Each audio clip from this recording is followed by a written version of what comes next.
श्री गोवर्धननाथ की जय। कृष्ण कन्हैया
કૃષ્ણ કનૈયા લાલ કી જય.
गोवर्धननाथ की जय, श्री द्वारिकाधीश की जय, भागवत भगवान की जय।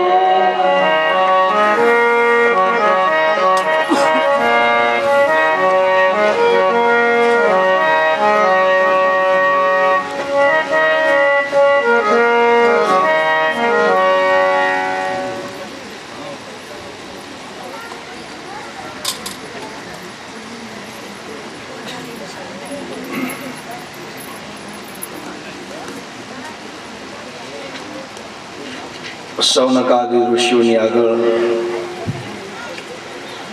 સુત મહાપુરાણી ભગવાનના એ ચરિત્રને ગાતા કહે છે.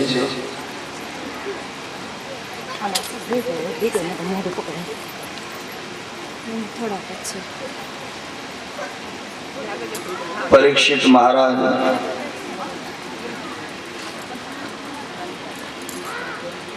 પાંડુના વંશની અંદર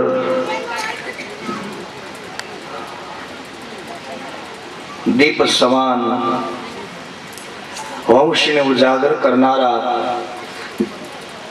બ્રાહ્મણો, ગાય, ધરતી અને ધર્મનું સેવા કરનારા, રક્ષણ કરનારા, કળયુગને પણ શરણે રાખનારા આવા મહાન પુત્રનો ઉત્તરાને ત્યાં જયારે જન્મ થયો, બ્રાહ્મણોએ આશીર્વચન આપ્યા છે. ધર્મરાજ યુધિષ્ઠિર, સહદેવ, નકુલ, ભીમ, અર્જુન બધા જ ખૂબ ખૂબ યાચકોને, બ્રાહ્મણોને બધાને દાન આપે છે. એટલા બધા દાન આપ્યા છે કે યાચકોને ફરીવાર કોઈની પાસે યાચના ન કરવી પડે. સંસારમાં બીજાની પાસે ક્યારેય જવું ન પડે લેવાને માટે આટલા દાન આપ્યા છે. શ્રેષ્ઠ વસ્તુઓના દાન આપ્યા છે. અન્ન કનક ભાજન,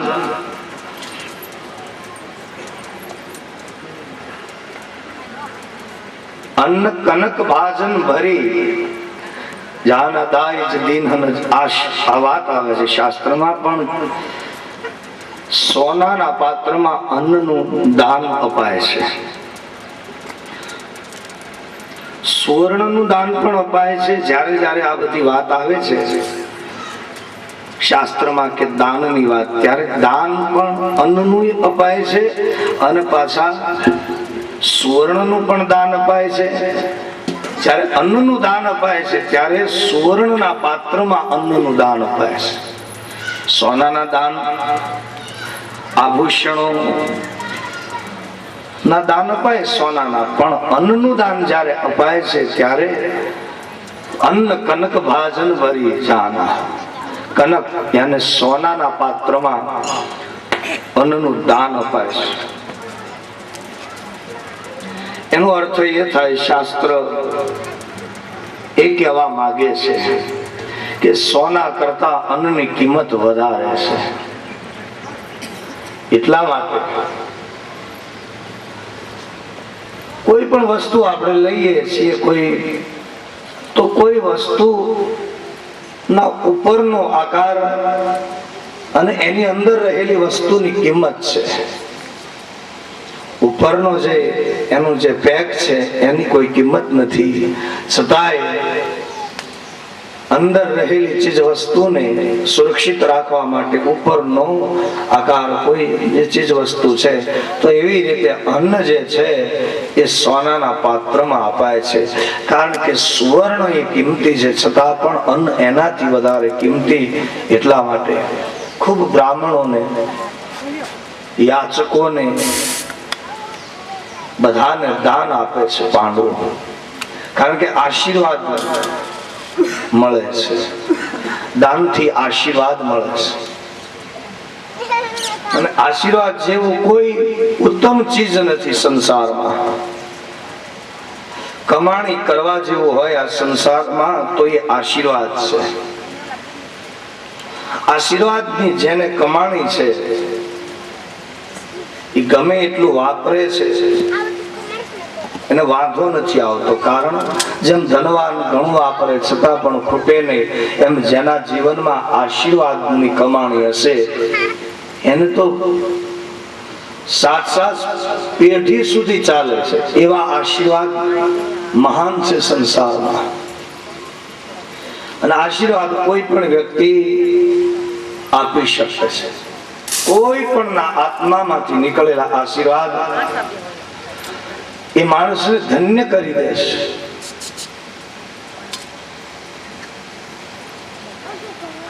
એટલે કમાણી છે સંસારની આશીર્વાદ. અને આશીર્વાદ પામવા માટે પણ પવિત્રતા, મનની સ્વચ્છતા એમાં આશીર્વાદ રહે છે. એટલા માટે બુદ્ધ ભગવાને કાશીના રાજાને કહ્યું હતું કે કાશીના રાજાએ કહ્યું કે મને આશીર્વાદ આપો. તો બુદ્ધ ભગવાને કીધું હતું કે આ દૂધપાક છે આ તારા પાત્રમાં તો ધૂળ છે. આ મારા પાત્ર પેલા એ કહ્યું ને રાજાએ કે બુદ્ધ ભગવાનને કે ધૂળ સાફ. તો બુદ્ધ ભગવાને કહ્યું હતું કે ધૂળ વાળા પાત્રમાં દૂધપાક ન રાખી શકાય તો પછી તારા સંસાર, તારા જીવન રૂપી પાત્રની અંદર કીચડ જો હશે તો મારો આશીર્વાદ હું કેમ રાખી શકું એમાં. એટલા માટે તારા જીવનને પણ ચોખ્ખું કર તો મારા આશીર્વાદ એમાં રહી શકે. આશીર્વાદ બહુ મોટી કમાણી છે સંસારમાં.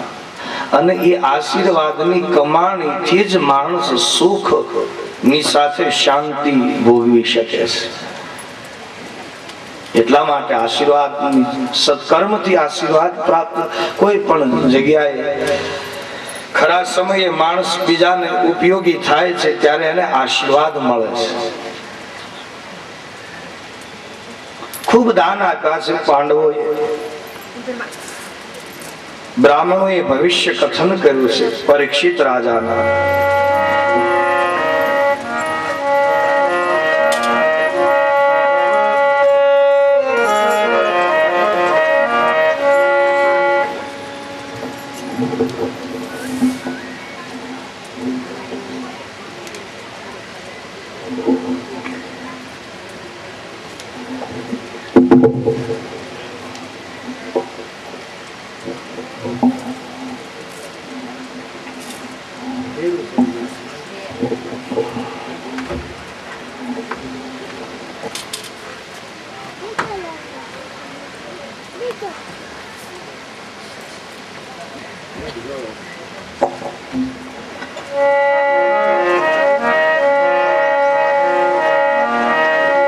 બ્રાહ્મણોએ ભવિષ્ય કથન કર્યું છે. યુધિષ્ઠિર મહારાજને એમના પૌત્ર છે એવા પૌત્રના ભવિષ્ય કથન કરે છે બ્રાહ્મણ. હે ધર્મરાજ, પાર્થ પ્રજાવિતા સાક્ષાદીક્ષ્વાપુરીવ માનવ બ્રહ્મણ્યઃ સત્ય સંધશ્વ રામો દશરથીર્યઃ.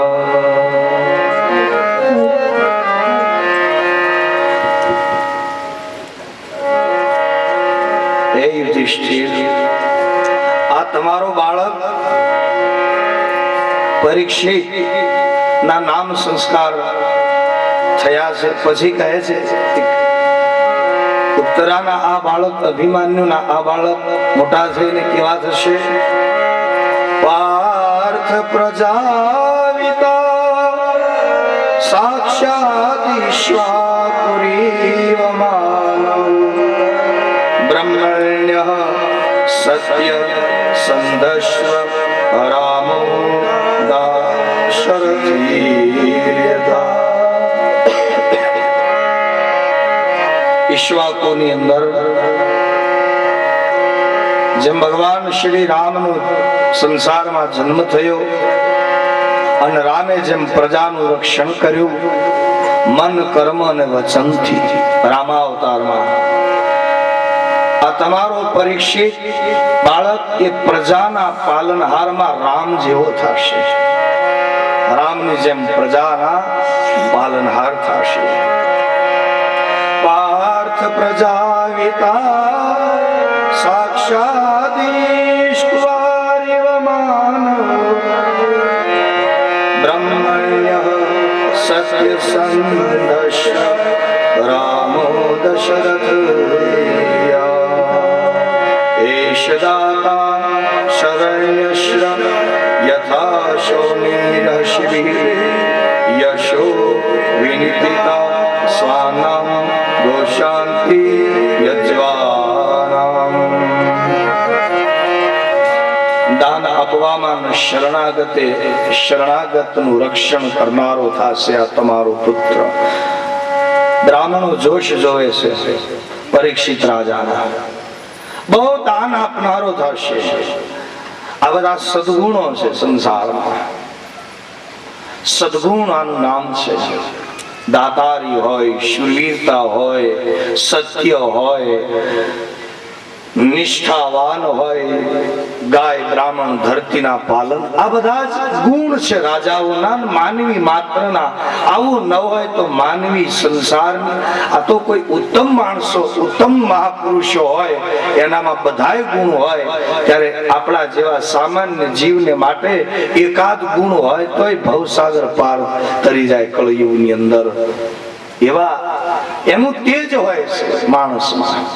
કાંઈ ન હોય તો આ સંસારની અંદર જીવવાનો શું અધિકાર? ગાંધી બાપુજી એમ કહેતા, ગાંધી બાપુ મહાત્મા ગાંધી, કે આ દેશની અંદર જેને રામાયણ અને મહાભારત વિશે કાંઈ સમજણ ન હોય તો એને હિન્દુસ્તાની હોવાનો અધિકાર નથી.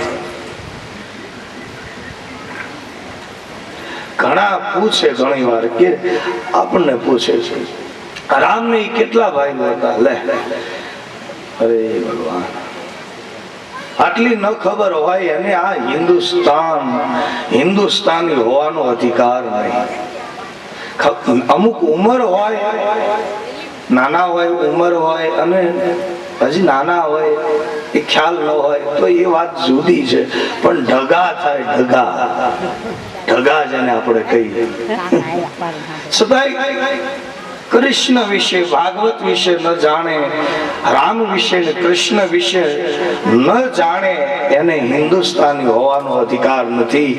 ગાંધી બાપુ એમ કહ્યું હતું. સેવા અને સ્મરણ કરતા હતા. તો શરણાગતને શરણે રાખનારો આ તમારો દીકરો થશે. શરણાગત વત્સલ. એક તો શરણાગતને શરણે રાખે અને એના ઉપર પ્રેમ કરે. બહુ બધું તો શરણે રાખ, કોઈનું રક્ષણ કરવું સહેલું છે, પણ પાછું એને પ્રેમ કરવો એ તો અંદરની વાત છે, એ અઘરું છે. પ્રેમથી રાખો. દાન આપે માણસ પણ પ્રેમથી આપે. આદર દાન માન વિનય બહુમાન. માણસ આપણે કોઈને લાડવો ખવડાવીએ પણ પીરસતા હોય કોઈ લાડુ અને ડોળા કાઢી અને આમ દાંત ભીસી ડોળા કાઢીને આપણને એમ કે લાડવો આપું, દાજમાં કે તો કોઈ પણ વસ્તુ દાન અને માન એ આદર અને પ્રેમથી ન થાય તોય એ કોઈ કામનું નથી. આદર દાન દે માણસ. ઘણા જમાડે છે, ઘણા અમુક ક્ષેત્ર ઘણા જમાડે, પણ પાછા જમાડે તો ખરા પણ પાછા એમ કે હાલો લાઈનમાં ચાલો, હાલો એક ચાલો. હાલે આ થેલો કોનો છે, ખોળામ રાખ. એટલા બધા અપમાન કરે આશ્રમોની અંદર, જેને આમ વેઠ ઉતારે. એવા દાન અને એવા માન ને શાસ્ત્ર ઈ તો એ ખાલી ભેળું થયું છે, ન વાપરે જાય ક્યાં, ન વાપરે તો આતર નીકળી જાય બહાર. એકવાર એને ભોગવવું પડે આ સંસારમાં. ધર્મનું ધન એ કોઈને ભજન વગર પચે નહીં સંસારમાં. બારડા વાળા ઘનશ્યામ બાપુ કહેતા કે ભજન નહીં હોય તો કાઢી નાખે આતરડા બહાર નીકળી જાય. જો ભજન અને રામનું ભજન ન હોય તો ધર્મનો ખાવાનો અધિકાર નથી ભગવાનના ભજન વગર. માણસ ખવડાવે પણ ઘણી જગ્યાએ થાળી ઉટકાવે, સાફ કરાવે, ક્યાંથી આવ્યા હોય, બહારથી આવ્યા હોય, ખાલી ખવડાવી દીધું એટલે પૂરું. આશ્રમ હોય એટલે કરવું પડે એવું નથી. સેવા તો સગાળશાન સંગલાવતી 20 દિવસના ઉપવાસ હતા અને ટોપલાની અંદર કોઢિયાને બેસાડીને ઘરે લાવે છે કે તમે અમારા ભગવાન અતિથિ છો અને માગો તે અમે તમારે જમાડીશું. અમે જમાડ્યા વગર જમતા નથી. કેટલી પરીક્ષા થાય છે.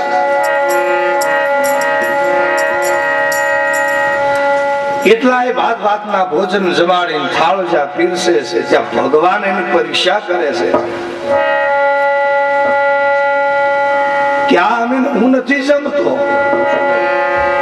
હું તો માણસની માટી ખાનારો મહાત્મા છું અને આવું હું નહીં ખાવ. બીજાના કોના દીકરાને લેવા જાઓ. નિશાળે જાય છે, ચેલૈયો નિશાળે ગયો તો ન્યા કેણ મોકલે છે. ભગવાન ન્યાય બીજા સાધુના રૂપમાં ગયા, તારા માતા પિતા તને ખાંડી નાખશે. એ ભણતો ને ગણતો એ ભાગ્ય ચેલૈયાન માનય મારી પ્રતીક રે, માનય મારી પ્રતીક.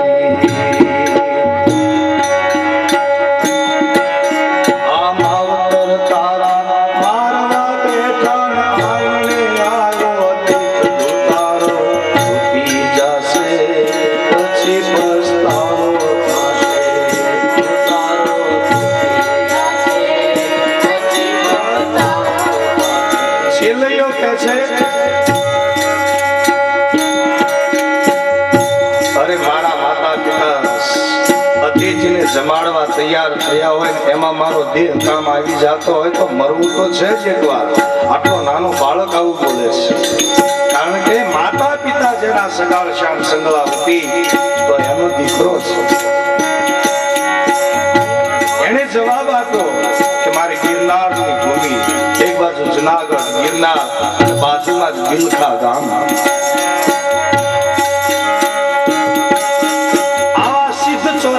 બેસવું હોય અને એની તળેટીમાં અમારું ગામ હોય તો અમારી ધરતી લાગે.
ચેલીઓ આવે અને ખાંડે એટલે ગમે એમ તો માતા પિતા એની આંખમાં આંસુ આવે તો તો એ ભગવાન પરીક્ષા તો જેટલી થાય એટલી ઇન્સાનની કરે છે. જો ભક્તિ અને સતને માર્ગે ચાલે છે એની પરીક્ષા થાય છે. બાળ મંદિરમાં આંગણવાડીના બાળકો હોય એની પરીક્ષા ન હોય. એને તો ચોકલેટ આપે, એને તો ઓલા વઘારેલા ભાત આપે, ઓલું શું કહેવાય એવું બધું ખવડાવે. કારણ કે હજી તો બાળક છે, પણ પરીક્ષા તો આગળ વધે છે સતના માર્ગ. એટલે ભગવાને કહ્યું, છેલ્લિયાને ખાંડ્યો, માતા પિતા રડે, શું કામ રડો છો? આ દુખી થવું હતું તો શું કામ મને લાવ્યા અહીંયા? શું કામ જમાડો છો? હતો ને મૂકી જાઓ મને.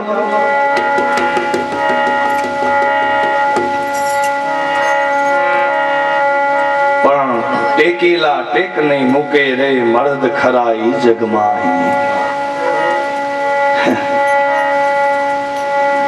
આ તો સતના માર્ગે જે ચાલ્યા છે સંતો, જેને ત્યાંથી પાછા નથી ફરવા, એટલામાં એની વાત છે. હાલડો ગાતા હોય એવા પ્રેમથી ખાંડી દો અને એવી રીતે જમાડો. કારણ કે કોઈને જમાડવા હોય તો આવી રીતે દુખી થઈ અને બીજાને દુખી કરીને ન જમાડાય. પ્રેમથી જમાડો, સેવા કરીને જમાડો, રાજી ખુશીથી આપો. નહીતર શું કામ કેસે આપો છો? હાલડું ગાતા હોય એવા હેતેથી આપો.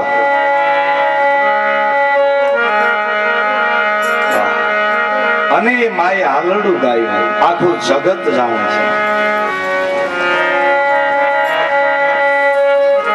એ મારે હાલડે પડી હડતાલ કુંવર ચેલૈયા, ચેલૈયા રે કુંવર ઘણી કમાઈ જાજી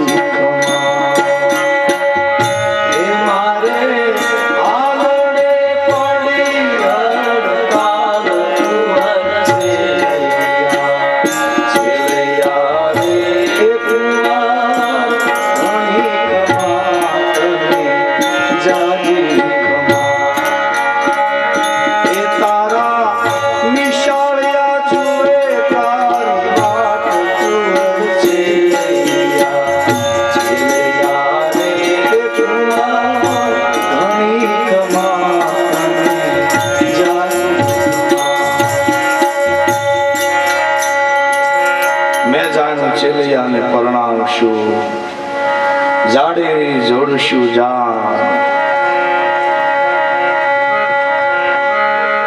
પણ ઓછી તાના મરણ આવ્યા, હે ના એ સ્વર્ગેથી ઉતરા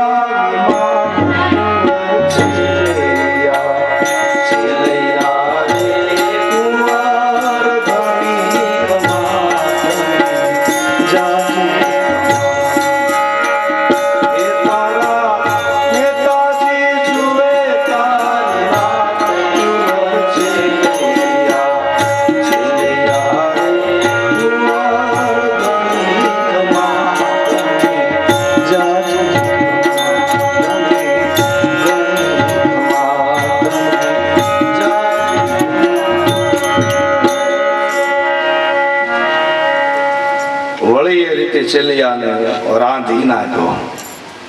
હજી પરીક્ષા હજી આગળ હતી. ભગવાન છે ઈશ્વર વિષ્ણુ ભગવાન હરિ પોતે છે, પણ એ કોઢિયાનું જેવા તેવાનું રૂપ લઈને આવ્યા છે.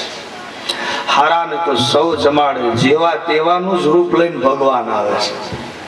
આપણું ઊંધું છે, આપણે જેવા તેવા ગણીએ છીએ. તો ભગવાન જ્યારે જ્યારે આ સંસારમાં આવ્યો તો એ જેવો તેવો થઈને જ આવે છે. तुलसी इस संसार में सबसे मिलिए जाए, न जाने किस रूप में नारायण मिल जाए। ભગવાન કોઈ શ્રેષ્ઠ વ્યક્તિનું રૂપ લઈને નથી આવતા. જ્યારે આવે છે આ જીવની પરીક્ષા કરવા, ત્યારે જેવા તેવા થઈને આવે છે. શું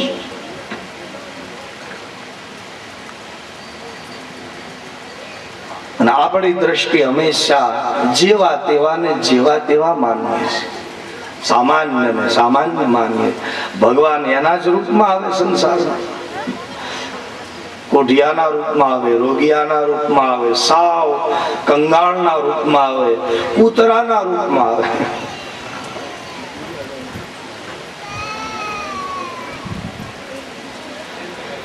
સાંઈ બાબા, શેરડી વાલે સાંઈ બાબા, એને કોઈ એનો ભગત હતો ને, એને કહ્યું બાબા મારીને પધરામણી કરો ને સંત પ્રભુ, મારીને આવો ને એકવાર. તો સાંઈ બાબા એ કહ્યું કે તારી ન્યા હું મારી મેળે મને સમય હશે ને ત્યારે હું આવીશ. પછી બાબા ભલે હું મારી રીતે આવી જઈશ. થોડા દિવસ થયા,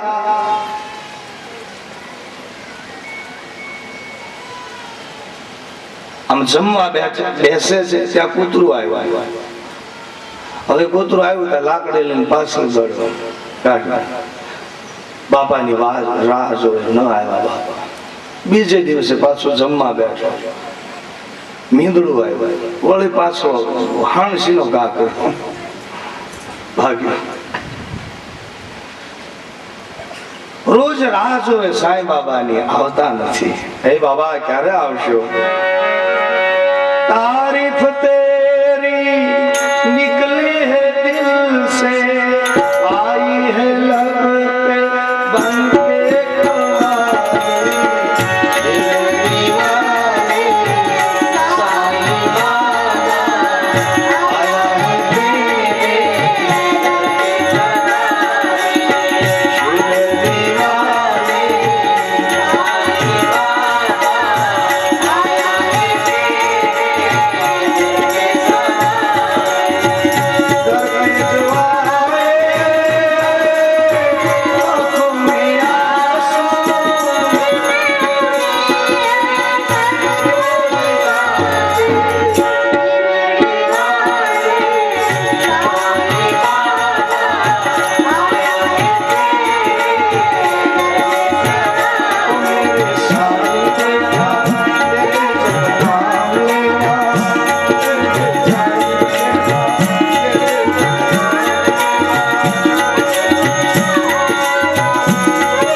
ભગત ભગવાન સાંઈ બાબાને મળે છે.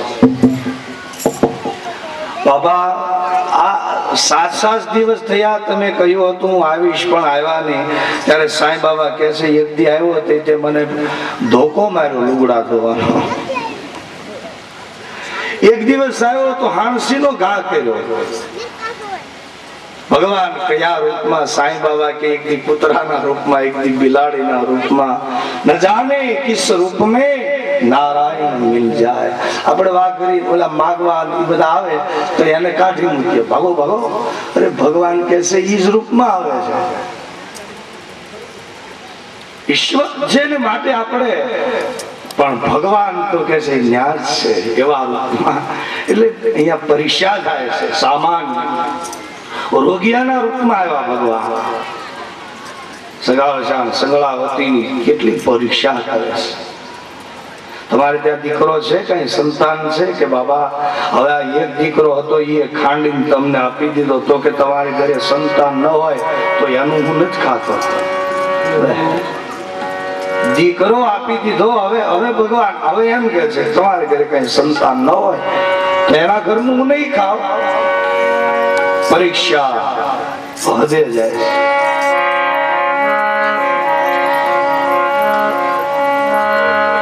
તે ગતો તોલી રે એ મમતા માવત રે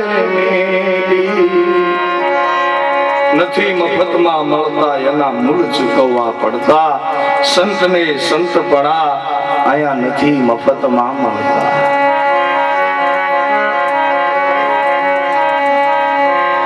એટલે આદર દાન વિનય બહુ. એટલે પેટની અંદર ગર્ભમાં જે બાળક હતું એ સંગલાવતી એ આપી દેવા માટે તૈયાર થાય છે કે મારા એ પ્રાણ આપું, મારા બાળકના આપું. અને આ મહાત્માને કયો આંગણે આવેલા ને અમે ભૂખ્યા નહીં જવા દઈએ. મારા પેટમાં બાળક છે,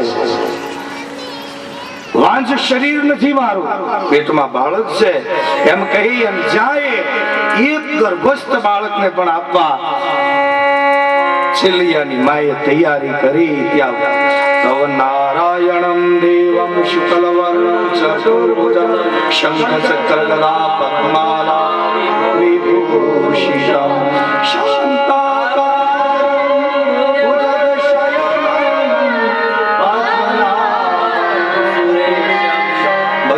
શ્યામ શરીર સુંદર કમલ નયન પ્રભુ પ્રગટ થાય છે અને ભગવાને એને દર્શન દીધા. ચેલિયાને પછી સજીવન કર્યો, ફૂલની પથારી નાખી. પણ પરીક્ષા તો એની થાય. એટલે કહેવાનો અર્થ એ છે કે કોઈને દાન આપીએ, માન આપીએ, અન્ન આપીએ તો પેલા માન, પેલા અંદર પ્રેમ અને સેવાની ભાવના થી ઘણી તો કહેતા હતા એ આપણે કે ઘણી જગ્યાએ જમાડે, પછી થાળી ધોરાવે, રાખથી ધોરાવે, લાઈનમાં કે ઉભા રહો, અહીંયા નામ બધે એટલા કાનૂન અને કાયદામાં બાંધી દે કે એને ખાધું હોય ને મનમાં એને એમ થાય આ કરતા આપણે નોગ જમ્યા હોત તો સારું હતું. આટલા બધા બંધનમાં બાંધી દે, માણસ સ્વતંત્ર રહેવા દે નહીં. તો એ દાન શાસ્ત્ર એને ના પાડે છે. એ દાન નથી, એને તામસી દાન કહેવાય છે. તામસ દાન. અન્ન કનક ભાજન ભરી જાના દાઈ દીન હન જાય પખાના.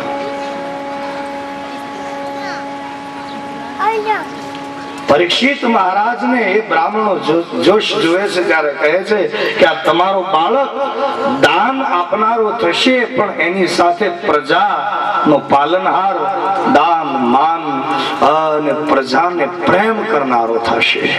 આ કઠિન છે. આપી દેવું એ સહેલું છે, કોઈને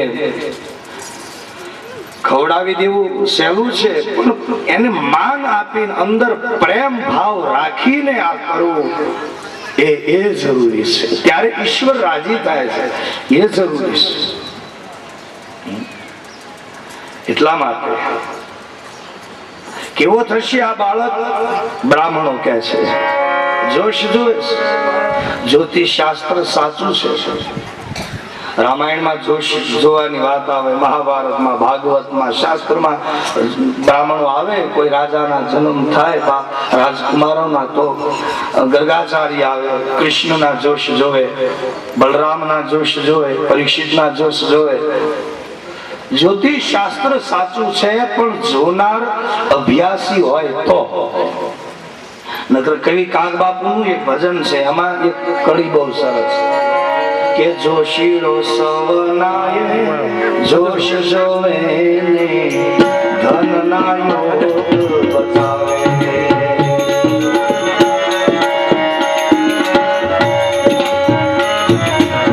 આ જોશીડો સવનાય જોશ જોવે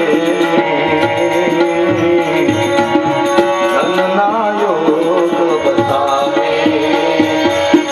ધન ના યોગ બતાવે.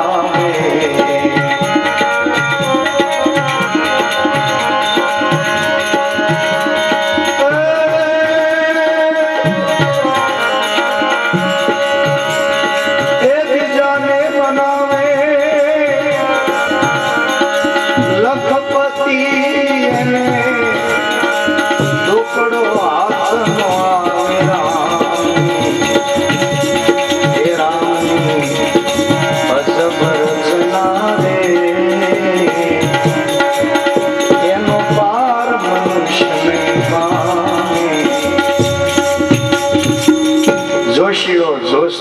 બીજાને એમ કહે કે આ કરો આમ કરો આમ કરો તો તમને ધનનો યોગ છે, પણ પોતાને હાથ દુકડો યાદ ના આવે. જોશી જે જોશ હતો હોય એને એમ હોય કે જલ્દી જોશ જોઈ દઉં એટલે મને કઈક દક્ષિણા આપી જાય. તો નહીતર એ કઈક એવા કુંડળી હરખી કાઢીને એનું કઈક ન કરે. આ તન્મય છે આપણા ગામમાં.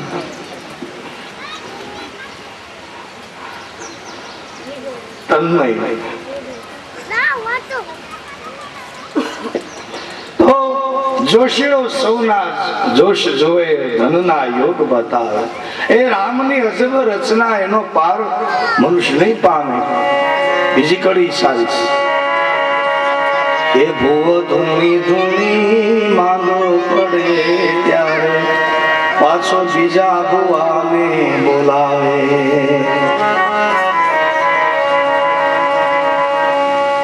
બીજાના દુઃખ બિચારો ભૂવો દૂર કરવા જાય, પણ એને નળિયા ને ઓલી પાસે એ ભૂવો ધૂણી ધૂણી માંગો પડે ત્યારે બીજા ભુવાને બોલાવે.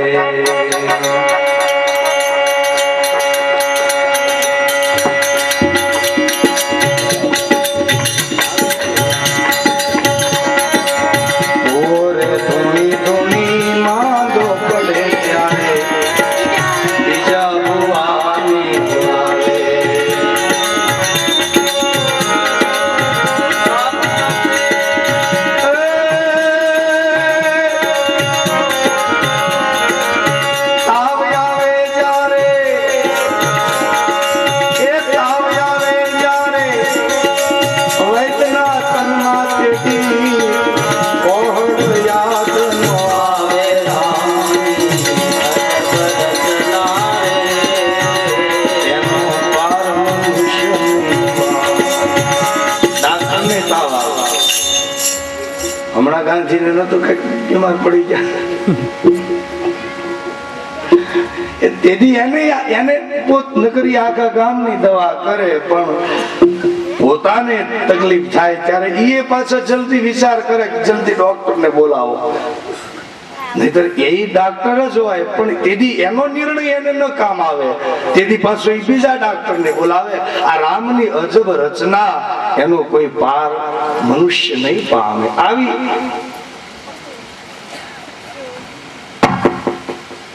જ્યોતિષ શાસ્ત્ર સાચું છે પણ જોનાર સત્ય હોય તો. નહીતર એક ભાઈ એક મહારાજ પાસે ગયા, જ્યોતિષી પાસે કહ્યું ને કહ્યું આ ધંધો બરાબર ચાલે નહીં, બીમારી રહે છે ઘરમાં, આ બધું દુઃખ છે, જે કરી અવળું જ પડે છે એમ કે. અને જે જોશ જોવાડવા આવે ને એ એમ જ બિચારા કે આ બધું અવળું જ પડે. કાલે ઓલા બેન નથી ગાતા, ટિકિટ લેવા ગઈ ત્યાં બારી બંધ થઈ ગઈ, જ્યાં જગ્યાએ ગઈ ત્યાં જગ્યા વહી ગઈ. વળી ને આ દ્વારકા ગયા ને ગોમતી નાયા ત્યાં કપડાની જેલી કોક લઈ ગયું. વળી દર્શને ગયા ત્યાં કે 3 તોલાની મારી કંઠી ગઈ. આ શું કહેવાય? એને કઠણાઈ કહેવાય, બીજું કાંઈ ન. આવું જયારે થાય તો કઠણાઈ માથા મારે છે એ સાબિત થાય. બધું અવળું જ પડે, માણસ જે કરે અવળું જ પડે. પેલા કહ્યું મહારાજને કહ્યું શું નડતું હશે? મહારાજે જોશ જોયા. શું નામ છે તમારું? ફલાણું નામ. તમારા પિતાનું નામ? ક્યાં તમારો જન્મ? હા, બધું લખી ગાળવી બધું જોશ જોઈને એમ કહ્યું તમને શનિ નડે છે, શનિની તમારે વીંટી બનાવવી પડશે. સોનાની વીંટી કરાવો ને એમાં શનિનો નંગ પહેરો એટલે તમને શનિ ન નડે. બધું પાછું સારાવાના થઈ જશે, બધું ધારું થશે. ઓલો ભાઈ કે પણ હોનાની વીંટી કરાવવાની તેવડ હોય તો શનિ નડે છે એમ કહું શું કામ? તો કાંઈ નથી, એ તો ઉપાધિ છે. સોનાની વીંટી કરાવવાની શક્તિ હોય તો ક્યાં ઉપાધિ છે? તો કે નહીં, તમારે સોનાની વીંટી તો કરાવવી જ પડશે, અને એમાં શનિનો નંગ પહેરો તો તમારું બધું પાંજરું કામ થાય.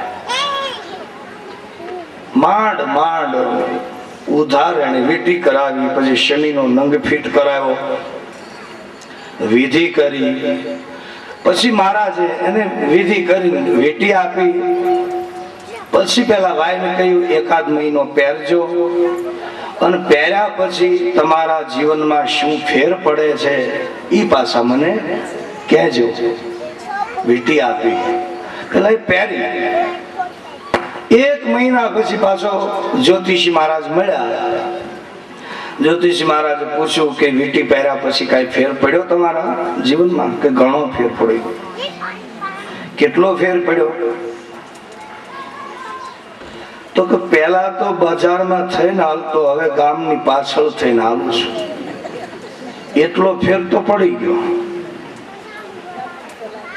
એમ કેમ? તો કે બસ બજારમાં હોનીની દુકાન છે હાથપડા વાળાની, એટલે ન્યાથી હાલું તો એ ઉઘરાણી કરે, વીંટી ન્યા કરાય ઉધાર. કે પેલા તો શનિ નડતો હતો ને, હવે તો હોની નડે છે. શનિ ને હોની બે થયા. બોલ્યો એક શનિ તો આઘો થતો ક્યાંય, એ તો ક્યાં હામો પ્રગટ થાય છે એ રીતે, પણ તો સ્વાની તો બજારમાં નીકળવાનું થાય. બે શું કરવું? એટલે શનિ ને હોની બે થયા. એટલે કહેવાનો અર્થ જ્યોતિષ શાસ્ત્ર સાચું છે, પણ જોનાર સત્ય હોય તો. અને એ પણ કોઈ પણ જ્યોતિષ પાસે જોશ જોડાવશો તો 2 વાત તો આવવાની જ. એક તો કા કે તમારે જપ કરાવવા પડશે ને, કા કઈક પુણ્ય દાન કરો. ગમે ત્યાં કરો તો એનો અર્થ શાસ્ત્ર તો એ કહે છે કે કઈક માણસ સત્કર્મ કરે ને ભગવાનનું નામ લે તો કોઈ ગ્રહ નડતો નથી. જેના ઉપર સદગુરુનો અનુગ્રહ થઈ જાય એને ગ્રહ નહીં નડે. નહીતર 9 ગ્રહને ઢોલીએ બાંધી ફૂતો તો હોડ તાણી, પણ ખબર નહોતી રાજા રાવણને કે એક દી મોત પણ કરશે ઉઘરાણી.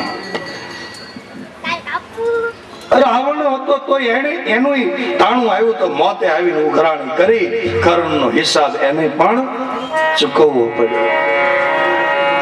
કર્મ કરે સારા તો કુકર્મ રૂપી લાકડા એમાં બળી જશે. કુકર્મને બાળવા માટે સત્સંગ એક ઘડી, આધી ઘડી આધી મેં પુનિયાદ, તુલસી સંગત સાધુ કી કટે કોટી અપરાધ.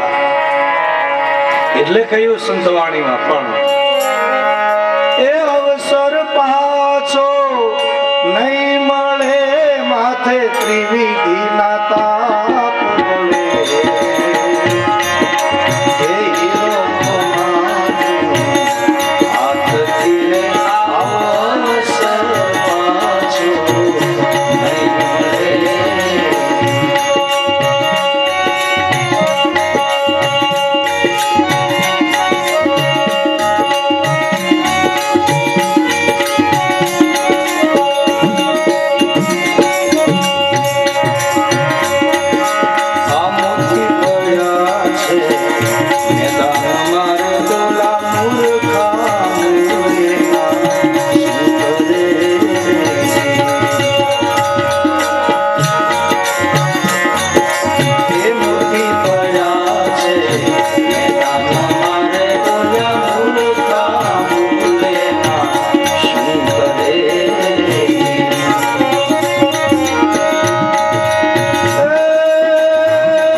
તો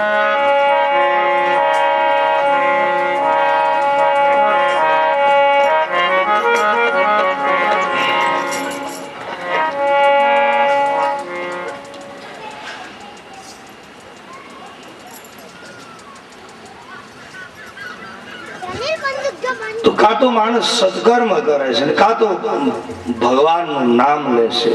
તો સત્કર્મ રૂપે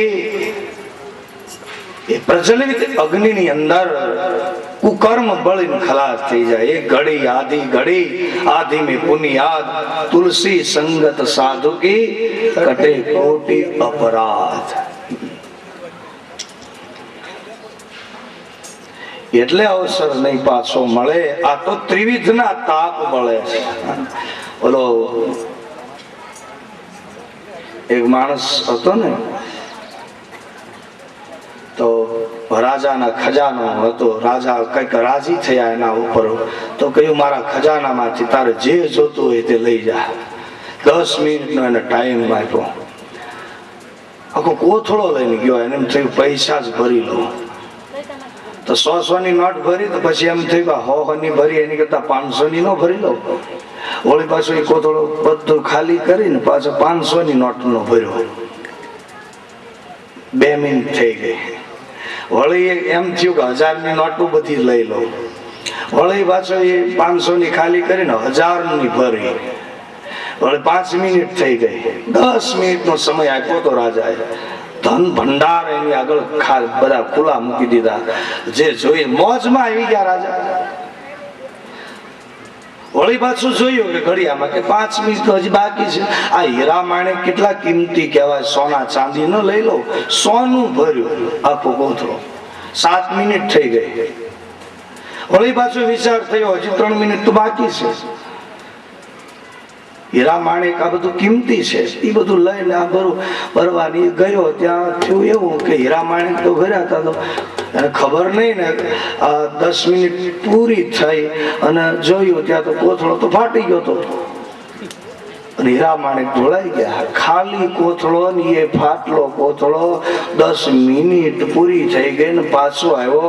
રાજાએ પૂછ્યું કે તે લીધું શું? તો કે ઘડીક એમ થયું કે આ લઉં, ઘડીક થયું કે આ લઉં, ઘડીક થયું આ લઉં.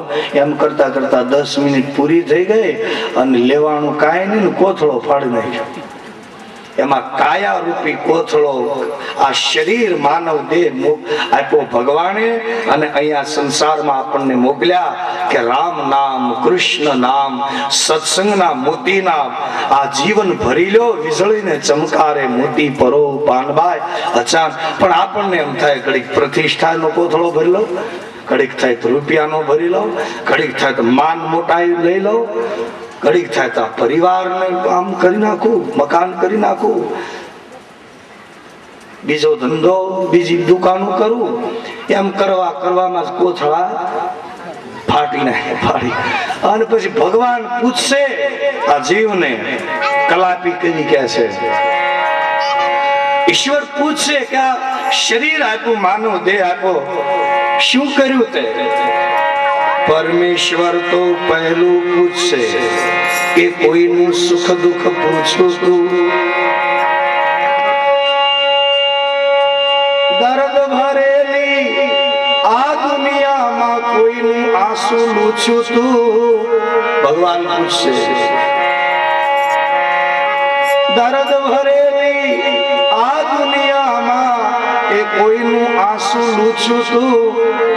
ત્યારે ઘે ઘે ફે ફે કરતો કહેશે હે હે શું શું શું કબૂતરોનું ચકલા ઉંદર હમરા ગુંજે વડ સમૂહ ભગવાટા કરતો માનવ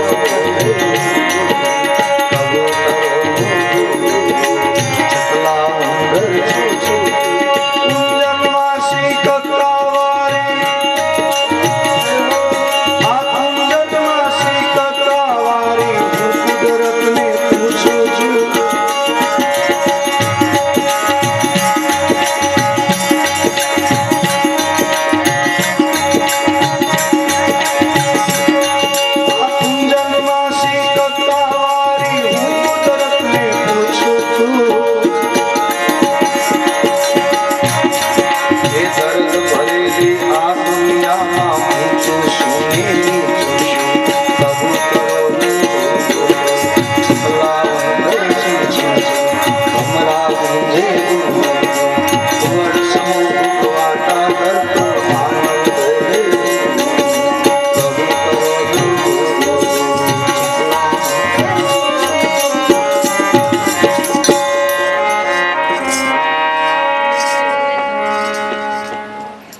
એટલે કે વીજળીને ચમકારે મૂર્તિ પરો પાનબાઈ, અચાનક અંધારું થાય. તો ભગવાન તો એ પૂછશે, કોઈનું સુખ દુઃખ પૂછ્યું તો કહેવાનો અર્થ ત્યારે ગે ગે ફે ફે કરતો કહેશે હે હે હે હે શું શું શું.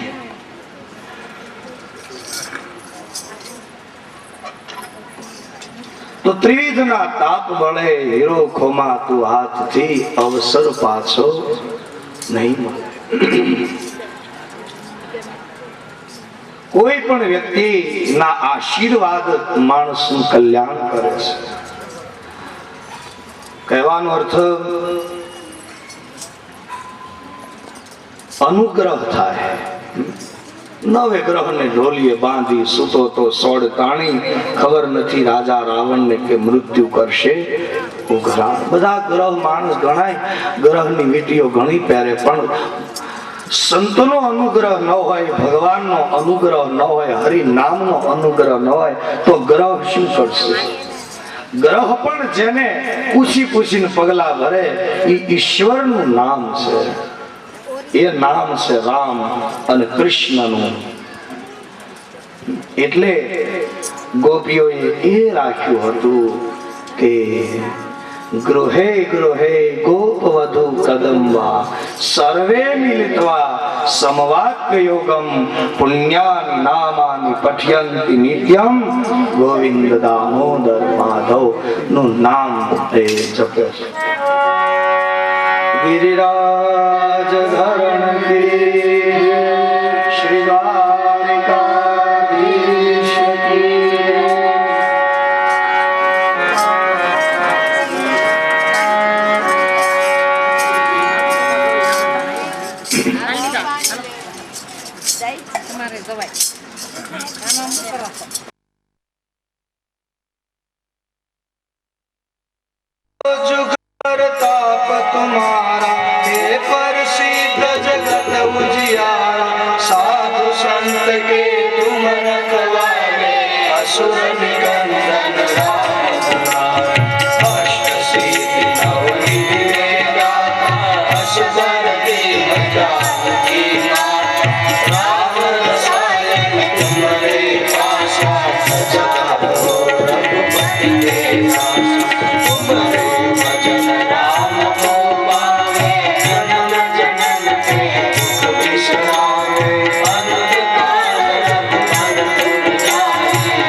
सदगुरु भगवान की जय, राजेंद्र प्रसाद महाराज की जय, भीमनाथ भगवान की जय।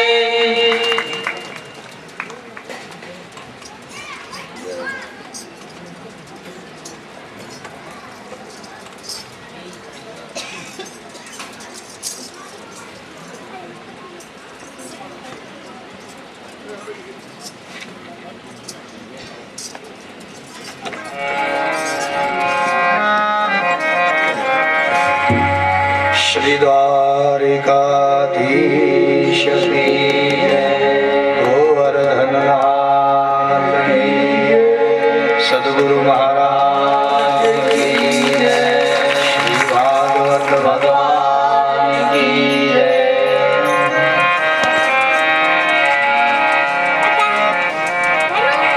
પાર્થ પ્રજાવિતા સાક્ષાદીક્ષ્વા પુરીવ માનવ બ્રહ્મણ્ય સત્ય સંઘર્ષ રામો દશ દાશરથીય એષ દાતા શરણ્યસ્ય યથાક્ષોષી નરશીવે યશો વિતનિતા સ્વામ્યામ દોષમિત્રેયાર્જુનમ.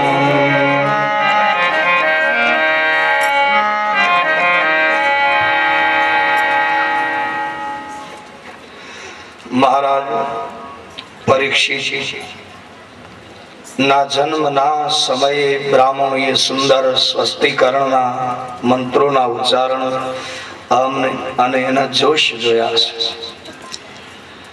સુંદર આ રીતે મહાન રાજા થશે, તમારા કુળની કીર્તિને ચાર ચાંદ લગાડશે. પ્રજાના પાલનહાર, દાતામાં શિવી, આ બલિ જેવા, રક્ષણ કરવામાં શિવી સમાન અને પ્રજાના પાલનહાર થશે.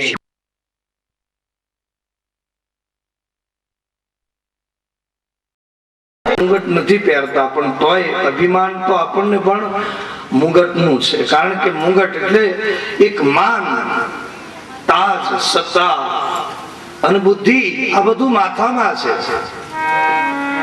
એટલે કહ્યું કે માથું કોઈ સંતના ચરણે ઝુકાવીએ, શીલવંત સાધુને વારે વારે નમીએ પાનબાઈ. કારણ કે આ માથામાં રહેલું અભિમાન એ ઠલવાય જાય તો ખાલી થવાય. એટલે ભગવાન અને સંતને શરણે શિર ઝુકાવવાની શાસ્ત્રે વાત કરી. પરીક્ષિત રાજાએ આશા રાખી,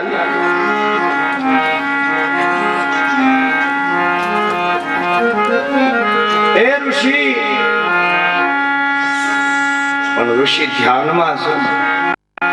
ત્યારે પરીક્ષિત મહારાજ ઘોડા ઉપરથી નીચે ઉતર, ઘોડા ઉપર બેઠા બેઠા જ આવી બધી વાતો કરી. પાણી આપ, મારું સ્વાગત, હું પરીક્ષિત. મદ આવે ત્યારે માણસ બધું ભૂલી જાય. મદ આવ્યો એ નહીતર કોનું વંશ, કોના વંશ જ છે, છતાં પણ મદના હિસાબે આ છે.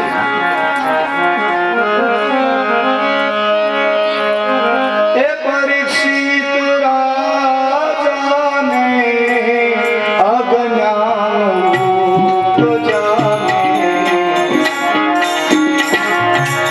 ઋષિના ગળામાં નાખ્યો સાપ, હે મનુષ્ય ગળામાં સાપ નાખ્યો. હાર પહેરાવાને બદલે એનું અપમાન કર્યું ઋષિ.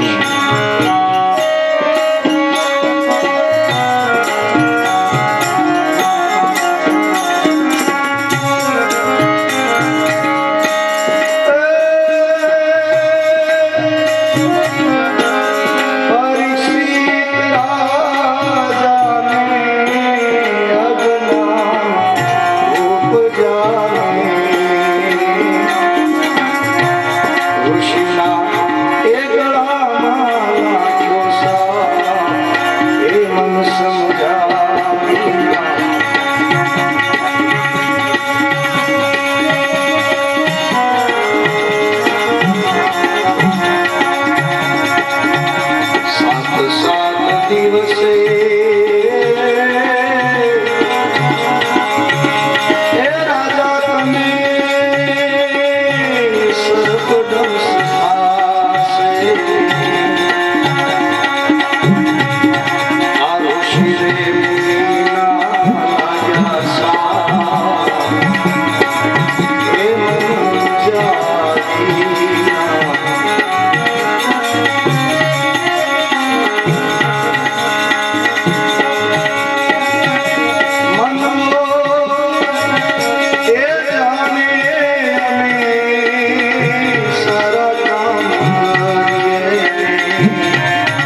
મહારાજ મુરદાસ. પરીક્ષિત મહારાજે ઋષિના ગળામાં જયારે સર્પ પહેરાયો, બાણની અણીએ લઈને ગળામાં નાખ્યો. આવું ઋષિ શૃંગી ઋષિનો શ્રાપ થાય છે. 18મો અધ્યાય કહે છે, ઋષિવાચ સૂત જીવ સમા સૌમ્ય શાશ્વતી વિષદમ યશ. પરીક્ષિત મહારાજ અને ઋષિ કહેવા લાગ્યા છે, યસ્વતમ શૌસી કૃષ્ણસ્ય મધ્યામિતિ કર્મણ્યસ્મિનાં શ્વાસે દુર્દુપાત્માનં ભવ. હે રાજા, 7 દિવસ પછી તને તક્ષક નાગ ભયંકર, જેનું ઝેર એ તક્ષક નાગ કરડશે અને તારું મૃત્યુ થશે. ઘોર અપમાનનો વિપ્ર શ્રાપ કિમી હોય અસાચા. ઋષિ મુનિઓએ શાસ્ત્રની અંદર ઘણી વખત એ બધી વાતો આવે છે કે શ્રાપની વાત આવે છે, શ્રાપ ને આશીર્વાદ. બંને વસ્તુ સંસારમાં છે, પણ ઋષિ મુનિઓએ જ્યાં જ્યાં જેને જેને શ્રાપ આપ્યા છે ત્યાં એનું હારું થયું છે. કોઈનું અહિત નથી થયું. અંતે એનું જ્યારે એનો સમય આવે છે ત્યારે એનું સારું થાય છે. પરીક્ષિત રાજાને શ્રાપ આપ્યો, પણ પરીક્ષિત મહારાજને જીવન સુધર્યું. 7 દિવસ પરીક્ષિત મહારાજને એમ થાય છે કે 7 દિવસ પછી તક્ષક નાગ ડંખ દે અને મૃત્યુ થશે, તો 7 દિવસ જે બાકી છે એને શું કામ એળે જવા દેવા. એટલા માટે ગંગાને કિનારે શૌનક આદિ ઋષિઓની ભેળા, જ્યાં સુંદર એ આશ્રમ છે, અને ત્યાં સર્વ સંગ છોડી અને મહારાજ પરીક્ષિત એ ઋષિઓની સભામાં બિરાજમાન થઈ જાય છે, શ્રોતા બની જાય છે. અને એવા જ સમયે જે ભગવાન શિવજી અમર કથા, જ્યારે ભગવાનની કથા હરિ અનંત હરિ અનંત હરિ કથા અનંતા કહી સુની બહુવિધ સબ સંતા, એવી અમર ગુફામાં શિવજીએ જે કથા કહે છે, કૈલાસની અંદર કોઈ જ નથી. જે આ કથાનો અધિકારી એક પાર્વતી જ હતા. ભગવાનની કથાના અધિકારી ન નંદી, ન ગણેશ, ન કાર્તિક, ન શેષ નારાયણ. બધા અમર ગુફામાં આપણે કોઈ જાત્રાએ જાય અને ખ્યાલ છે કે અમરનાથની યાત્રાએ જતા એ અમર ગુફામાં જ્યાં અમર કથા ભગવાને કહી, હરિના અનેક અવતારોની, કેવલ પાર્વતીને. અને એ વખતે કહ્યું હતું કે આપ કથા હું કહું છું, આપ હોકારો આપતા રહેજો. 3 તાળી વગાડી હતી. બધા જ પંખી માત્ર ઉડી ગયા હતા. એક પોપટ એ હોકારો આપતો. પાર્વતીજી સુઈ ગયા, એને ઊંઘ આવી ગઈ.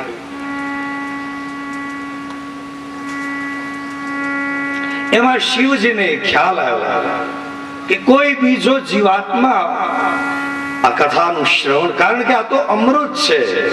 શંકર ભગવાન એની પાસે ત્રિશૂળનો પ્રહાર કરે, ભાગે છે, ઉડે છે. અને ગંગાની અંદર ડૂબકી મારી પુરાનું રૂપ ધારણ કરી લીધું. અને એમાં એ પુરાથી ભગવાન શુકદેવજીનો જન્મ થાય છે, જે અવધૂત યોગી છે. એટલા કારણ કે આગલા જન્મમાં આને આ કથાને સાંભળી લીધેલી છે, અને એટલા માટે એ અમર કથાના શુકદેવજી અધિકારી બને છે. એટલા માટે ગંગાને કિનારે શુકદેવજીનો એ વખતે પછી પ્રાદુર્ભાવ થાય છે. બોલીએ સુખદેવજી મહારાજ કી જય. યમ પ્રવચંતમનુપેત અપેત કૃત્યં દ્વૈપાયનો વિરહકાતર આજુહાવ. પુત્રે પિતરમયયા કરવો મેરુ. ત્વં સર્વભૂત હૃદયં મુનિમાનતોસ્મિ. સુખદેવજી મહારાજ કી શ્રી ગંગા મૈયા કી જય. શ્રી ગંગા શ્રી ગંગાજીને કિનારે પરીક્ષિત મહારાજ અનશન અન્ન પાણીનો એ ભૂલી અને પરીક્ષિત મહારાજ સુખદેવજીની આગળ પ્રશ્ન રજૂ કરે છે. હજારો ઋષિઓની સભા વિરા અહીંયા આ એ સુખદેવજી મહારાજ અવધૂત યોગી એ બિરાજમાન થયા અને એ વખતે અમર કથાને જેણે આગલા જન્મમાં સાંભળી છે શિવના મુખે ભગવાનની કથા તો શિવ કૈલાસમાં કહે છે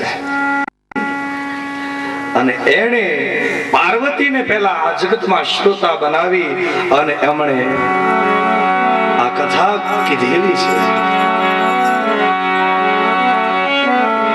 અને મહામંત્ર આ કથાની એટલે આપણે આગળ વાત કરી હતી પહેલી કે પટારો ને પેટી એમાં પોટલી એમાં વીટી એમાં હીરો એની કિંમત છે.